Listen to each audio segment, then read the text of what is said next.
La palabra del día es cicalíptico. Cicalíptico. Cicalíptico.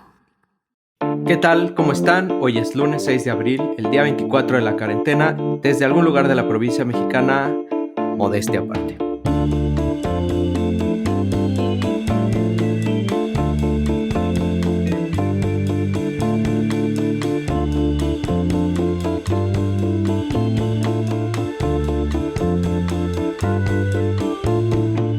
El día de hoy nos acompaña Rui. Hola, ¿qué tal? Fernando. Hola, ¿qué tal? Julen. Hola, ¿cómo estáis? Y Gabriela, nuestra corresponsal global, en este momento sigue de viaje. Yo soy Lucho y esto es Modestia Aparte. Y pues les pregunto, ¿qué han estado haciendo? ¿Cómo va su cuarentena? ¿A qué se dedican? ¿Cómo están sobrellevando esto? ¿Han descubierto algún platillo, alguna bebida? ¿Cómo van los cócteles? Los cócteles, ¿Segundo Rui, cóctel? sí, cierto. ¿Ya hiciste alguno nuevo? No, mi único logro de la cuarentena fue hacer unos daiquiris de fresa, porque me encontré la biblioteca de los cócteles de Larus en mi casa ahí abandonada. Y según yo, cada día iba a ser uno diferente, pero he fracasado rotundamente. Desde ese daiquiri de fresa no he hecho nada más. La biblioteca de cócteles de Larus no será así como de los 80s o así. Yo creo, se ve raro el estilo como dorado con negro, ¿no? Sí, No sé debe de quién lo ser de compró. esas en la época en la que la mitad de los postres eran hechos con gelatina, ¿no? Exactamente. Todos queríamos ser Tom Cruise. Exactamente. Es la típica compra de época que alguien se emocionó aquí en mi casa. Justamente de haber visto alguna de Tom Cruise, una cosa así, y ya jamás se utilizó. Pero bueno, al menos hice uno y ese ha sido mi mayor logro. Más allá de eso, cambiar pañales, trabajar y ver mucho Netflix, tal vez. Muy bien. ¿Y tú, Julen, qué has estado haciendo?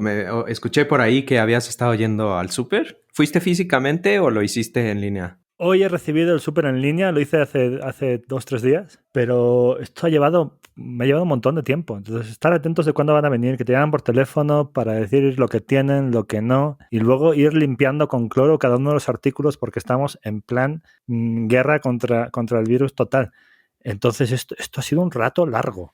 Entonces, hoy ha sido día de súper. Sí, yo cuando he estado yendo al súper, me pongo la mascarilla, el tapabocas y desinfecto el carrito. Por supuesto que llegando a mi casa me quito toda la ropa, me cambio, desinfecto cada una de las latas, los sobres. Bueno, creo que estamos haciendo todos lo mismo, ¿verdad?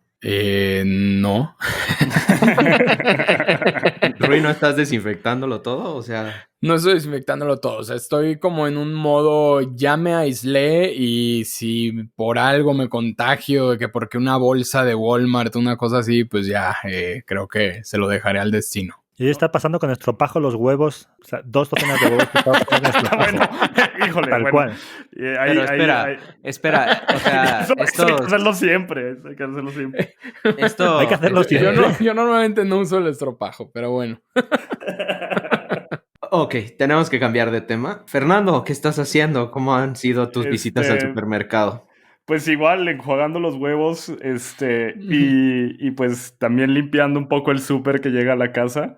También lavamos la ropa que usamos si llegamos a salir. Pero pues sí, siento que la vida se ha vuelto como un ciclo interminable, como de lavar platos y cocinar, y lavar platos y cocinar, y como que queda poco tiempo para hacer las labores que uno tiene que hacer para vivir, y un poquito de tiempo para Netflix. Y ahí he estado viendo ahí unas películas de estudio Ghibli que subieron este año a Netflix, que están muy padres. ¿Extrañan comer fuera de casa? Ay, yo odio lavar, la verdad, así no soporto todo el post comer.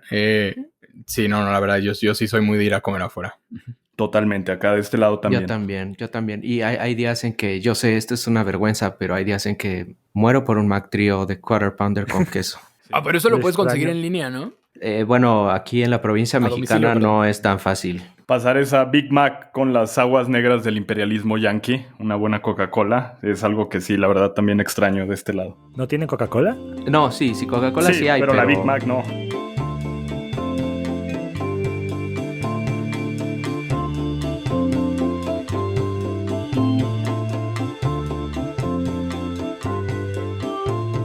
pasamos a nuestra sección que llamamos la sección de las preguntas. Entonces hoy tenemos varias preguntas para todos ustedes. La primera, las tres tienen que ver con esta situación coyuntural en la que vivimos debido a la cuarentena. Entonces la primera es una pregunta económica y que es causa de gran debate. ¿Debe el gobierno intervenir precios durante las emergencias?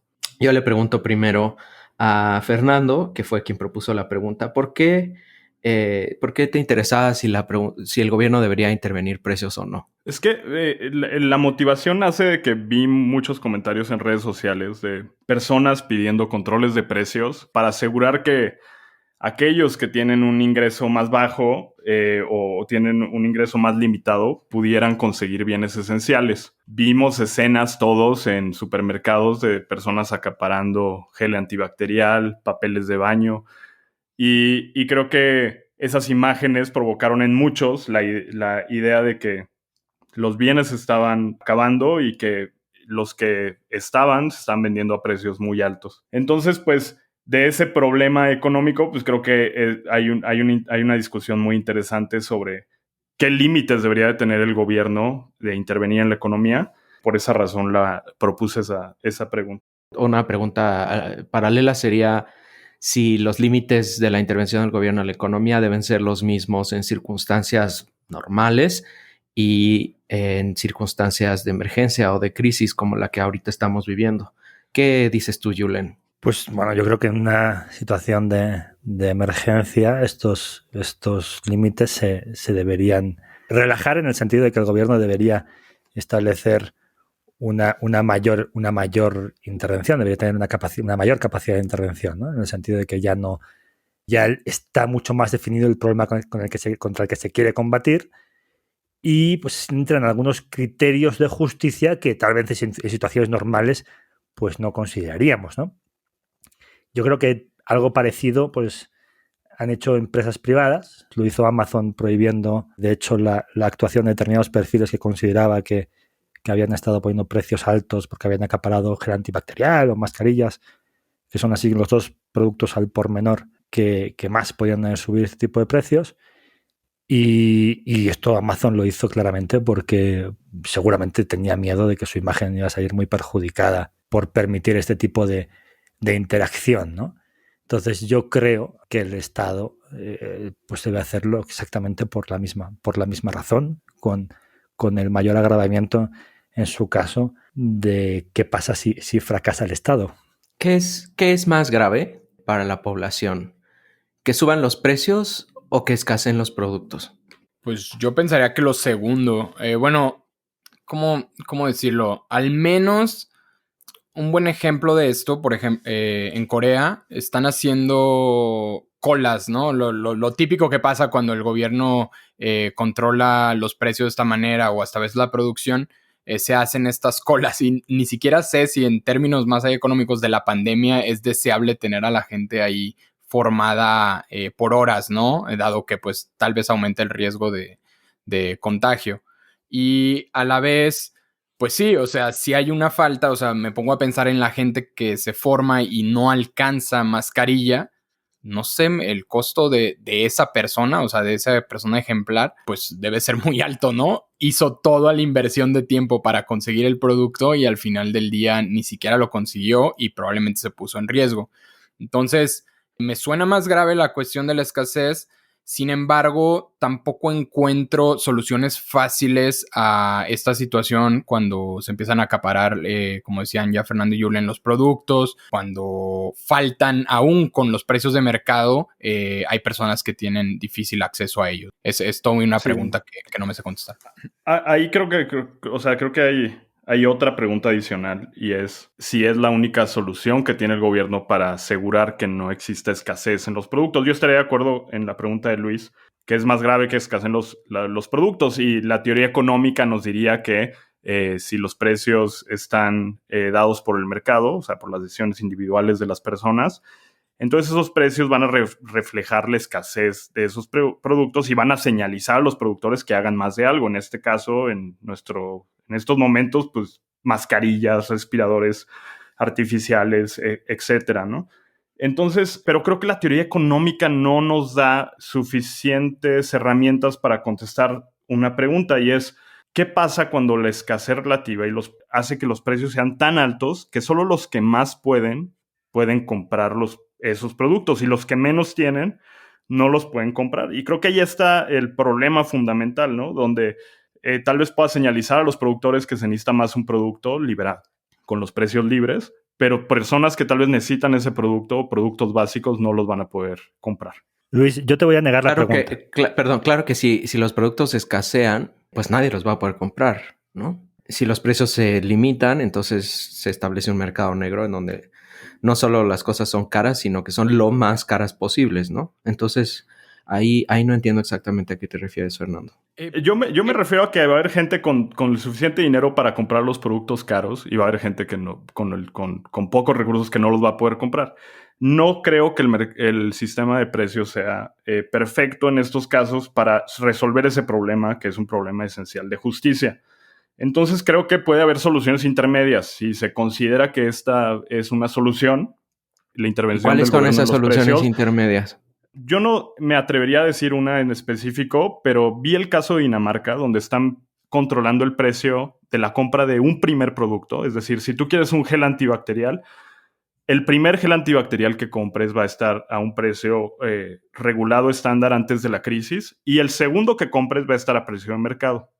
¿Eso qué ocasiona? Que las personas tengan acceso a una canasta básica de productos que mencionó el gobierno que eran esenciales, y evita que las personas compren de más productos porque los precios están controlados artificialmente. ¿Y es viable hacer eso en un país como el nuestro? O sea, ¿cómo se haría valer esa regla en los estanquillos y en los mercados populares y en los lugares apartados de las ciudades? Sí, no, pues, o sea, es una buena observación, porque no existe un sistema perfecto.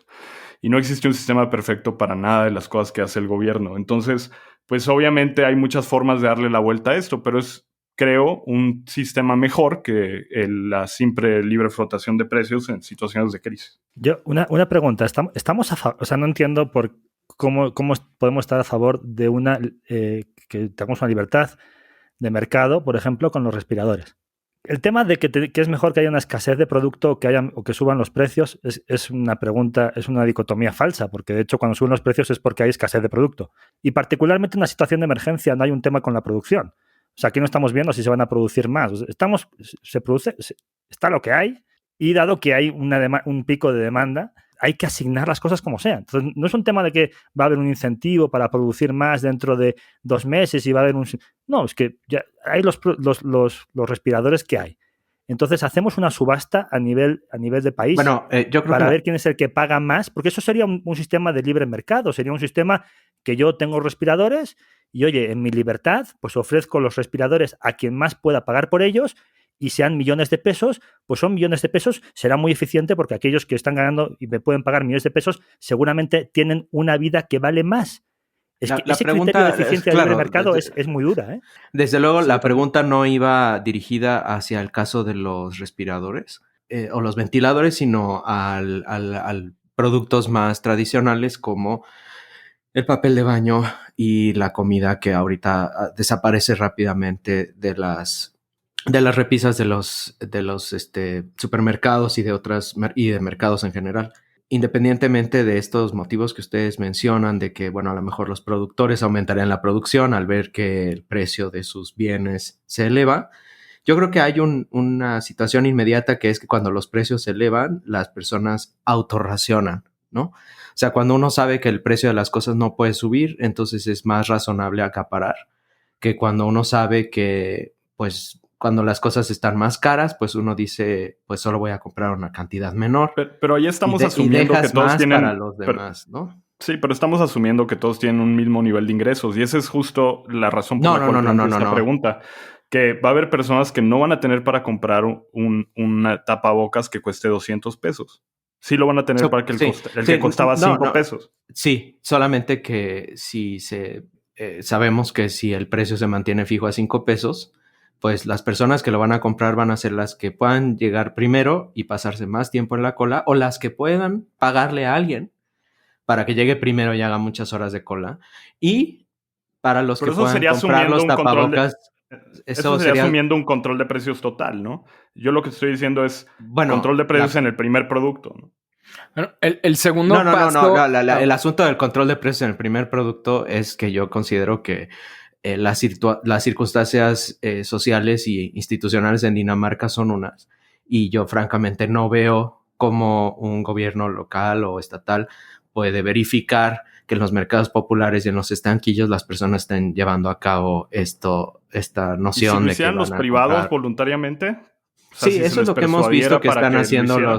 los supermercados, de las cadenas grandes en México lo están haciendo. Te dicen, hay un límite de tantos productos, ¿no? Pero pues al fin y al cabo sigue siendo una manera peculiar de racionar las cosas porque favorece a los que tienen más tiempo o que pueden mandar a personas a comprar y hacer cola y esperar, ¿no? Entonces creo que ninguna de las circunstancias es ideal. Pero a mí me parece que sí estamos cometiendo un error al no tomar en cuenta la posibilidad del mercado negro y de que las cosas desaparezcan de las tiendas y solamente se puedan conseguir por otros canales a precios mucho más elevados. Sí, el segundo paso que tomó Corea en ese sentido fue limitar la compra, ¿no? Ahora, dependiendo del año, el último dígito de tu año de nacimiento, tenías un día en específico para ir a comprar y solo podías comprar 2 mascarillas a la semana.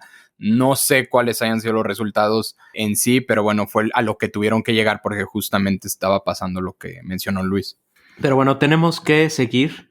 La segunda de nuestras preguntas el día de hoy, que me imagino que será aún más polémica que la primera, es si es válido que en estas circunstancias los gobiernos intervengan en la movilidad de las personas. Aquí me gustaría a lo mejor que hiciéramos un poquito más de precisión de a qué nos referimos con movilidad, porque es algo muy amplio. Nos referimos a movilidad en el sentido ¿de qué? ¿De impedir que las personas salgan de su casa o de impedir que se reúnan en lugares abiertos, en playas, en parques, en estadios? ¿A qué nos referimos con restricciones en la movilidad? No me acuerdo quién propuso esta pregunta, entonces pues se los dejo abierto. Bueno, yo creo que debería empezar Julen. Bueno, pues además en España esto se está aplicando de manera estricta, lo cual me parece bien. Creo que el gobierno debe intervenir y reducir mucho la movilidad, en particular frente a una epidemia que se contagia aprovechándose de la movilidad de las personas y de nuestra interacción. Hay un planteamiento distinto en otros países de recomendación en general, pero bueno, la recomendación pues, puede depender mucho de la buena voluntad de cada uno. Y el daño que una situación, un pensamiento distinto, una consideración distinta sobre esto puede generar al conjunto de la población, del país, me parece muy, muy evidente, ¿no? Entonces, en este planteamiento actual en el que tenemos un enemigo muy claro, en el que muchos tenemos muchos costos, ¿no? Igual yo no tanto, pero muchos tienen muchos costos por enfrentar esta situación. Creo que el gobierno debe hacer uso de su coerción para limitar la movilidad. Pero para limitar, ¿qué movilidad? Porque aquí estamos hablando de un tema muy amplio, ¿no? ¿A qué te refieres con limitar la movilidad?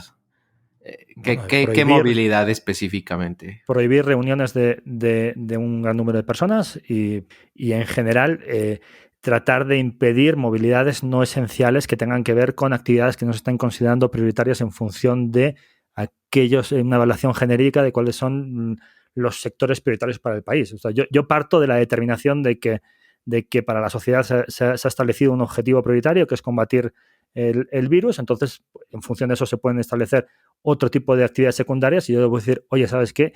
Para mí el que vayas a ir con tu patinete pues no es no esencial, te quedas en casa, ¿no? ¿Y quién y cómo decide qué es esencial? Vamos a entrar en teoría política, pero se decide colectivamente en un país a través de sus instituciones. No, pero me países que tenemos una democracia en liberal, estas circunstancias específicas, ¿quién, por ejemplo, en España, quién decide en España en la práctica? No nos interesa aquí como el asunto de quién debería decidir y demás, sino quién decide en la práctica qué se considera esencial y quién no. El gobierno hace un decreto ley que luego es revisado por el Parlamento al cabo de unos 15 días. Se usan criterios científicos, políticos, coyunturales. Entiendo que puede haber peligros de esto. Como puede haber peligros de cualquier otra cosa, ¿no? Si estamos ahí un poco rascando, finalmente hay un criterio que puede haber intereses personales y puede haber una manipulación de esto, me parece evidente, como puede haber una manipulación de cualquier planteamiento en función de criterios generales.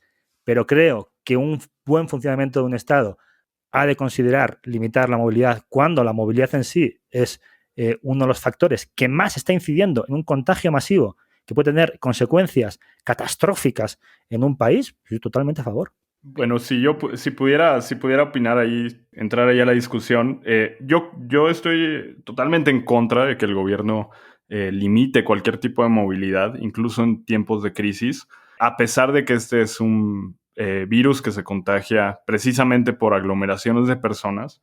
Creo que sí hay cierta autonomía, la principal autonomía que es de las personas sobre su cuerpo y sobre su libertad. Si ellos quieren tomar el riesgo de contagiarse y de contagiar a sus familiares y a sus seres queridos, yo creo que ese riesgo no debería estar coercionar, o sea, no deberíamos de coercionar el hecho de que las personas quisieran tomar ese riesgo, o sea, no deberíamos de limitar que las personas tomen ese riesgo, sino que más bien dicho deberíamos de intentar desde todos los canales posibles persuadir a las personas, como se ha estado haciendo en México, de quedarse en su casa y de mandar este mensaje muy claro de quedarse en su casa. Es lo más a lo que podemos aspirar, porque creo que es muy peligroso abrir una puerta en donde protestas, en donde manifestaciones, en donde expresiones legítimas en contra del poder o criticando el poder, sobre todo en países subdesarrollados, puede tener consecuencias más graves, que es que las personas que tienen tendencias autoritarias aprovechen estos momentos para silenciar a los críticos, ¿no? Y bueno, yo aquí insisto en que a mí me gustaría como tal vez especificar más a qué nos referimos con este asunto.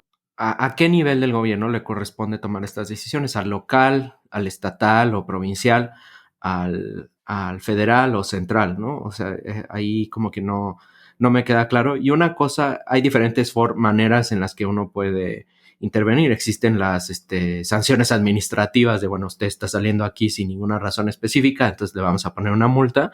Y también hay sanciones draconianas que implican la privación de la libertad o cosas más, bueno, digo, ese es el caso más extremo. Entonces, yo creo que aquí valdría la pena como aclarar a qué nos referimos con limitar la movilidad, ¿no? A ver, digo, puede haber el tipo de medidas, pues puede variar mucho, ¿no? O sea, digo, de repente, si consideramos que fuera un individuo que hay, no sé, por ejemplo, en España ocurre, usted está aprovechándose de que puede sacar el perro, pero está usted a 5 kilómetros de su casa, entonces igual esto no está justificado, le puedo poner una multa, ¿no? Una sanción administrativa. Oiga, usted está haciendo esto, está promoviendo que la gente lo haga y está organizando un concierto, pues igual puede haber una sanción penal. Es que pues hay diferentes formas de incumplir un planteamiento y creo que puede ir desde sanciones administrativas hasta sanciones penales. Sí, yo me refería desde asociaciones más políticas como la protesta o reuniones de cualquier tipo, hasta también la posibilidad de viajar entre estados. O sea, si yo quiero estar con mi familia en estos momentos de crisis y yo quiero tomar ese riesgo de moverme en distancias para estar con alguien o incluso dentro de mi propia ciudad, yo creo que debería tener la posibilidad de hacerlo. Pero porque las razones de cada persona pues son distintas y no creo que haya ningún ente que pueda evaluar el valor de eso. Pero ahí, o sea, no estás poniendo solo en riesgo a ti mismo, ¿no? O sea, puedes poner en riesgo a otras personas.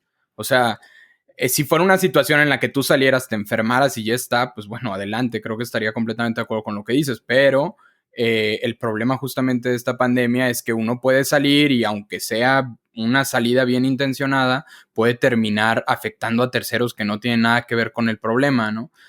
Yo sí he estado como en una especie de debate, conflicto interno con esta situación, sobre todo con los ejemplos que decía Fernando, de qué tanto se le puede permitir a la sociedad tomar por sí misma estas decisiones. Y obviamente yo desearía que todos estuvieran en libertad y que fueran lo suficientemente responsables para actuar de la manera en la que se debe, ¿no? Y también creo firmemente que la distribución, digamos, de la gente que suele obedecer las reglas sin coerción o las recomendaciones sin coerción comparado con la distribución de la gente que la desobedece, también es más o menos parecida en el mundo, ¿no? Está, digamos, igualmente distribuida, más o menos a mi parecer. Entonces, a lo que voy es, el problema es que si tienes de todas formas a un 40% de la población, lo que sea, 30% de la población que no va a obedecer una recomendación porque no la haces coercitiva, eso puede meter en problema al resto de la población que igual y sí tomó las medidas responsables, ¿no? Entonces, sí hay un costo, obviamente hay un costo ético para las dos partes, pero a final de cuentas no se me hace que sea una cuestión simplemente de dejar ir y ya, ¿no? O sea, lo que sí pienso, nada más cerrando mi idea, es que, por ejemplo, en Corea del Sur no hubo prácticamente coerción en la cuestión de la movilidad. O sea, tú puedes salir a la calle y no te dice nada, ¿no? Pero si uno tuvo síntomas y desobedeció al doctor o tuvo síntomas y no fue al doctor, sí puede ser multado y sí puede ser sancionado, ¿no? El problema es que, pues, no sé si es demasiado tarde para meter ahí la medida coercitiva. Bueno, tenemos que salir del tema y yo solamente quisiera cerrar con una pregunta adicional que no nos dará tiempo de contestar, pero yo creo que nosotros como quedamos por sentado que la gran mayoría de las decisiones que tienen que ver con nuestras vidas las debemos de tomar a nivel individual. Aquí la pregunta es, ¿qué características tienen estas emergencias o estas crisis que las decisiones que nunca dejaríamos en manos de políticos y burócratas se transforman en decisiones que se deben dejar en manos de políticos y burócratas? Y eso nos lleva a la última pregunta, que es la pregunta sobre la libertad de expresión. Sobre si la libertad de expresión debería de ser limitada en cualquier forma durante crisis o emergencias. Yo le pregunto a Rui, ¿qué pasa con la libertad de expresión? ¿Debe limitarse o no? Porque, bueno, está este como tema de las fake news y de información falsa, etcétera. Sí, de las tres preguntas que hicimos, creo que ahí sí es en la que estoy más convencido de que no se debe limitar la libertad de expresión. Entiendo que hay mucha información falsa que se está moviendo, hasta peligrosa, ¿no? Si no es bien manejada. Y también hay información que puede ser verídica y compromete al gobierno, ¿no? Y el gobierno quiere bloquearla. Entonces, yo no confío en que la autoridad va a ser capaz de determinar cuál es la mejor información al 100%, ¿no? Siento que hay personas, expertos, que pueden tener su propia opinión en el asunto y que no necesariamente estén de acuerdo con las medidas del gobierno y tienen que ser escuchadas. El problema es que si le damos el poder al gobierno de estar censurando gente, lo más probable es que se van a llevar de calle también a los que ellos consideren incómodos y que estaban haciendo una participación legítima en la comunicación. Tenemos que tomar una pausa para escuchar unos mensajes de nuestros patrocinadores. No se vaya, ya volvemos. En estas épocas donde todos te piden que te limites, que te quedes en casa sin respirar el peligro, pongas en una jaula a tu animal interior. Llegamos para salvarte del cautiverio. Viaje Selección Natural es tu salida a la libertad. Visita lugares sin reglas, sin gobierno, sin restricciones sanitarias. Disfruta de los bosques de Corea del Centro. En una carrera de cuatrimotos por un campo minado. Armas, acción. Goza un concierto acústico a las orillas del Mar Negro y canta abrazado de miles de personas. En la frontera entre Ucrania y Rusia. Deleítate de los atardeceres del Golfo de Adén dentro de nuestro crucero casino para 7,000 pasajeros. Pero dispara a los piratas que tratarán de tomar tu barco. Somalia, armas. Viaje Selección Natural. La primera agencia de viajes sin seguro de vida. ¿Quién es el estúpido ahora? Ya estamos de regreso y Julen estaba desesperado por tomar el micrófono, así que Julen, díganos, ¿cuál era tu punto de vista? Estaba desesperado por intervenir. Bueno, yo estaría de acuerdo con Rui cuando decía que tal vez de las tres sería de la que más estaría de acuerdo en una no intervención. Aunque yo, pues digo, lo relajaría.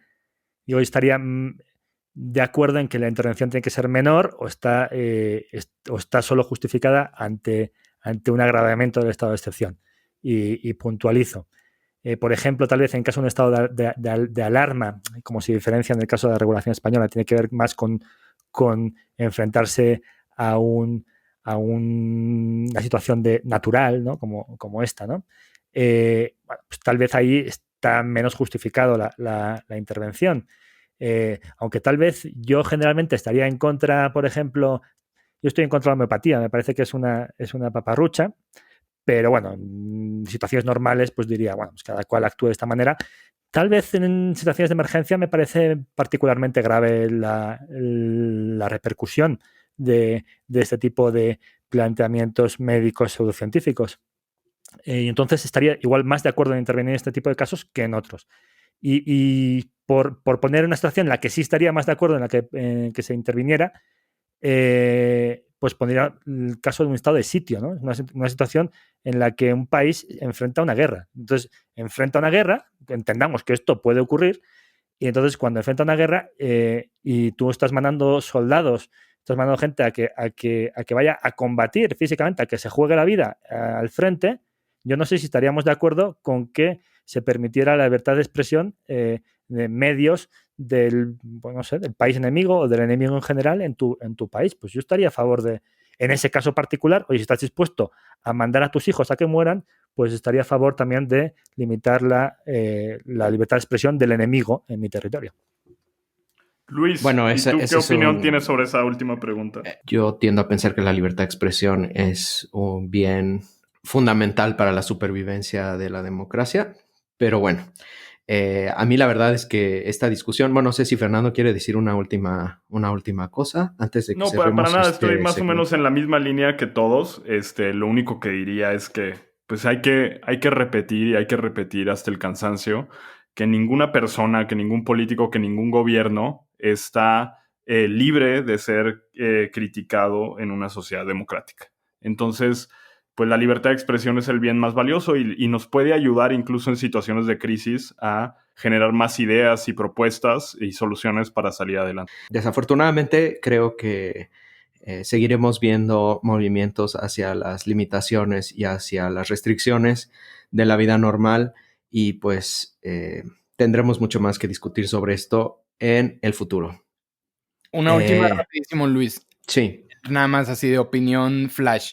Justo en el punto que tú mencionas, ¿crees que ahora que se le está dando como legitimidad a estos poderes a los gobiernos, los gobiernos van a saber abandonarlos? O sea, una vez que todo esto termine, ellos van a estar con herramientas de localización, de información privada que pueden ser fáciles para usos siniestros, ¿no? Hasta psicalípticos.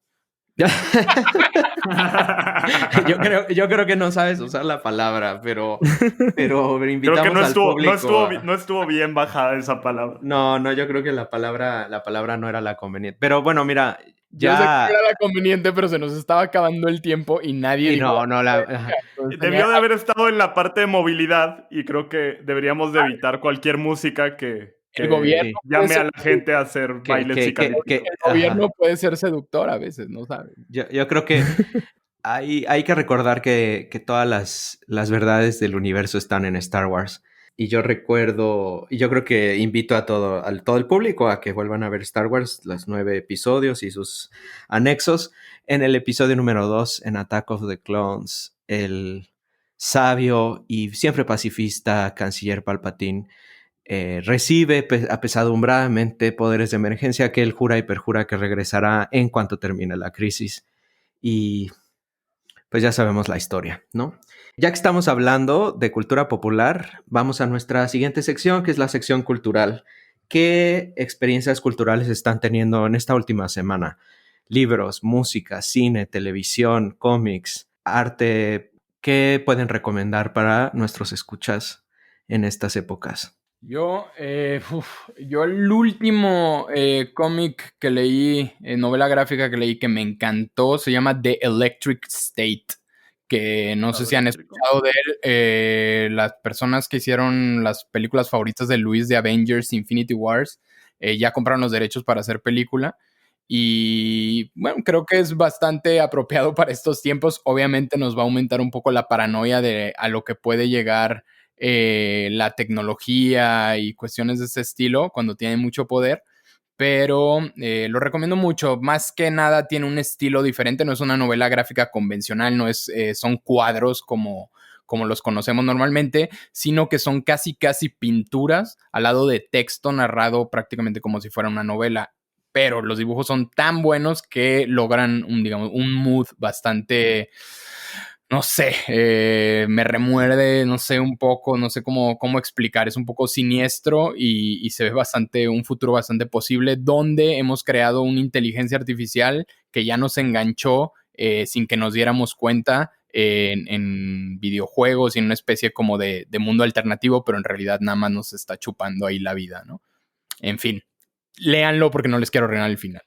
Lectura ligera. Gracias. Julen, Para ¿qué estos recomiendas? tiempos. Yo más lectura ligera.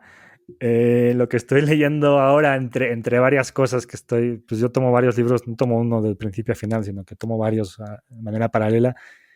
El que más me está gustando es Las Rutas de la Seda de Peter Frank Copan. Y es porque pues, conocía bastante de la historia de Oriente Medio, de Asia Central. Pues un poco la historia que aprendí en la escuela, en la carrera, es una historia muy, muy occidental, ¿no? Es que me pasa hasta con las referencias culturales. O sea, vemos 300 y vemos los persas como algo lejano, como el enemigo, y nos falta un poco la visión de la historia desde esa zona geográfica, desde esa zona cultural, y me está enriqueciendo mucho en ese sentido. Fantástico. Fernando, Pues yo creo ¿qué que nos recomiendas? en el tono ligero de la recomendación de Rui, yo también quiero recomendar una película que está en Netflix, que se llama El viento se levanta, The Wind Rises en inglés, y es una historia biográfica de una persona que se llama Hiro Horikoshi.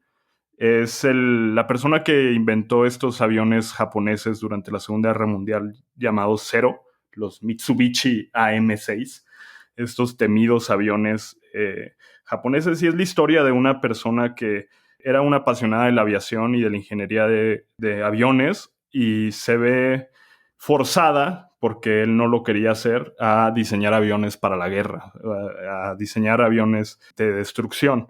Entonces, pues, es una película un poco triste, pero es también una película que refleja cómo en tiempos de crisis hay costos más allá de los evidentes, y uno de los costos es que la creatividad de las personas puede usarse para el mal. Entonces, pues, esa película es de Hayao Miyazaki, está dirigida por él y es de Estudio Ghibli, está en Netflix, ahí la encuentro. Yo quisiera recomendarles algo aún más ligero, pero a partir de lo que dijo Rui, yo les recomiendo Westworld. Es una serie de HBO que acaba de empezar su tercera temporada. Es una serie realmente extraordinaria. El diseño de producción es de primer nivel, las actuaciones son fantásticas, está sumamente bien escrita y explora algunos temas que son interesantes, precisamente sobre nuestra relación con la tecnología, y algunos temas clásicos como la tensión entre libre albedrío y la predestinación, también temas sobre la naturaleza de la realidad, etcétera. La música es fantástica. Bueno, no puedo recomendarla lo suficiente. Es una gran serie y pues no sé, me parece que creo que los productores tienen un plan, si no me equivoco, de 4 o 5 temporadas. Entonces es una historia que tiene un principio, medio y final, y ahorita estamos en una parte sumamente interesante. Les recomiendo a todos Westworld, que la pueden encontrar en HBO. Así que Ahorren. Sí.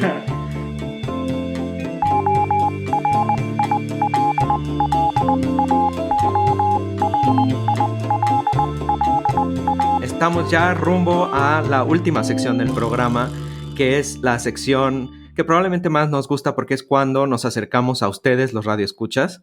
Y hoy tenemos varios mensajes que nos han llegado, y para introducir nuestro buzón, Rui, te toca decirnos cuáles han sido estos mensajes. Sí, Luis, como siempre, un placer presentar esta sección y compartirles todo lo que nuestros miles de radioescuchas alrededor del mundo, todas las inquietudes que tienen y las preguntas que levantan a nosotros, ¿no?